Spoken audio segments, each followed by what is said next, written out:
mentioned in your previous discourses that 30% of the illnesses are body, while the rest are mind-created.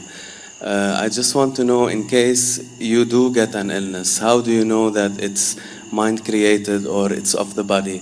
And in case it's psychosomatic in nature, what would be the emotional and the thought pattern that's behind it? How would you find that out and correct it if possible? Thank you.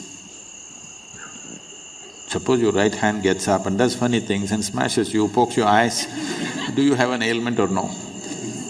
Yes, isn't it? For sure you have. That's exactly what your mind is doing, isn't it? It gets up, pops around, hurts you, pokes you, makes you cry, makes you suffer. Do you have an ailment or no? If your hand started poking at you, hitting you, beating you up, definitely you are sick, isn't it? Yes. So if your thoughts and emotions are poking you, strangling you, torturing you every day, aren't you sick, I'm asking? By your own definition I'm going. So, because this sickness is on, it will manifest in so many ways in the physical body. There is no question anymore. Every thought, every reverberation on the level of the mind, depending upon the type of reverberation you create, the whole chemistry is going through change. It's all been measured. Right now you sit here and think about tigers, you have one kind of chemistry, chemical changes happen. You think about flowers, another kind of chemical change happens. All this has been measured. So for every thought, if the whole chemistry is going through thing, if your mind is in this state, you know what kind of soup you're making? You're a lousy soup. Not just lousy, poisonous. If you're soaked in this poisonous soup on a daily basis, how to know well-being? It'll not happen like that. We don't have so much control today in the world as to what we eat, what we drink, what we breathe. All of it is somewhat poisoned. Modern societies have started treating disease, ailment as a natural process, which is a serious mistake. Ancient societies always saw disease as something wrong. That's not how a man should be.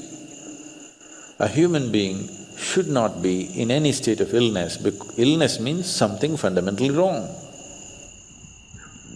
But modern societies have started treating this as normal, because there's an industry which thrives on you, very major industry.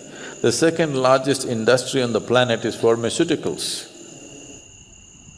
So, if the second largest industry on the planet is pharmaceuticals, there's too much lousy soup,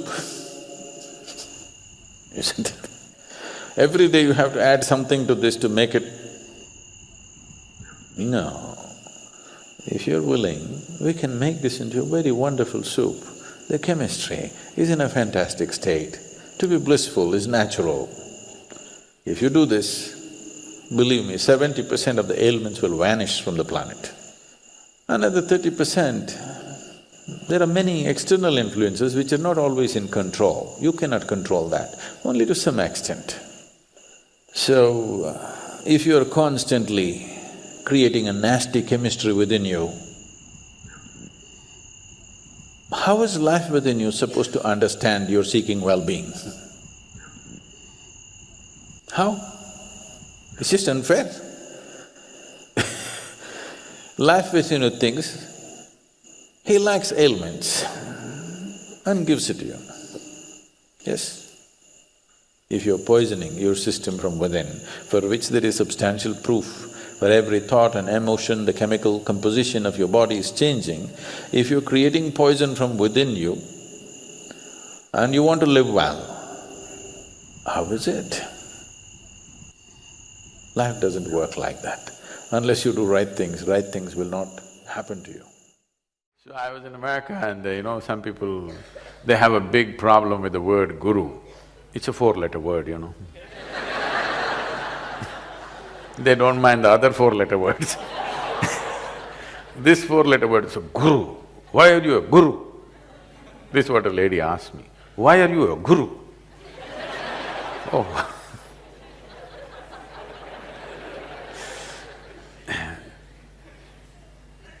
Because you are in a state right now, you don't see what's around you only when your eyes are open. Even with your eyes closed, imagery is going on, isn't it? You must understand, the function of the eyelid is, if you close it, world is out. That's the purpose. Yes or no? The function of the eyelid is, see, the camera has a camera cap. If you put the cap, world is out for the camera. Yes? That is what an eyelid is, it's like a camera lens cap. If you put the cap, if you still see, you lost it. Yes or no? If you put the cap and you still see it, you definitely lost it. Or in other words, the fundamental faculties of your mind, which is memory and imagination, both are out of control. You don't know how to make use of your memory, you do not know how to make use of your imagination. You suffering yesterday and tomorrow is just this, you lost control over your memory and imagination. If you had control over your memory and imagination, I would treat you as my colleague. But now, you lost control over your memory and imagination, essentially means you should have been in an asylum.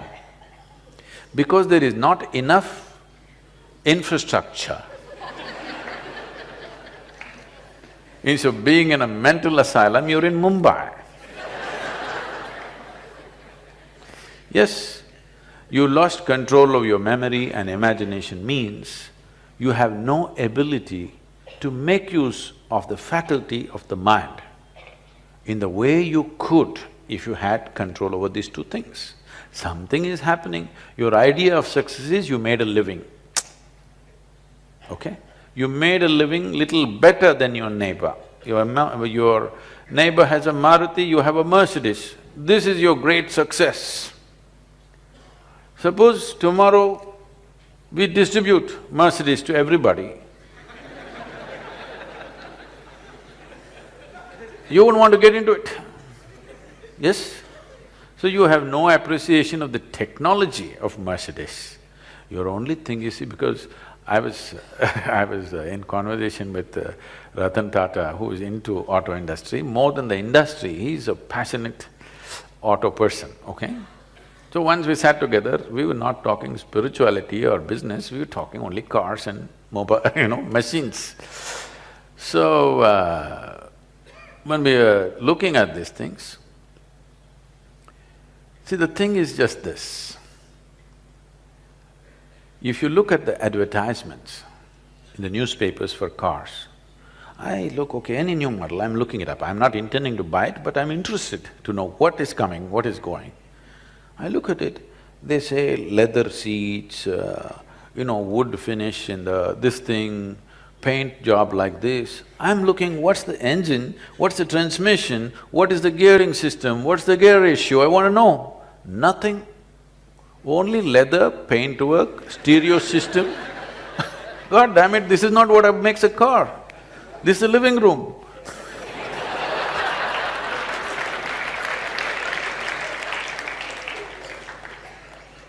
A car means what's the engine, what's its torque, what's its BHP, what is the transmission, what is the gearing, how does it behave, what does it do? No, it's about the paintwork.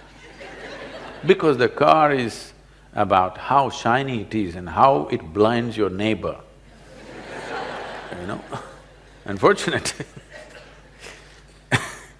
So, because you made your life this way, that the quality of your life is determined by the opinion of your neighbor, whether the neighbor is next door or somewhere else, somebody else's opinion, determines the nature of your life because eyes open and eyes closed, you're still seeing the same world.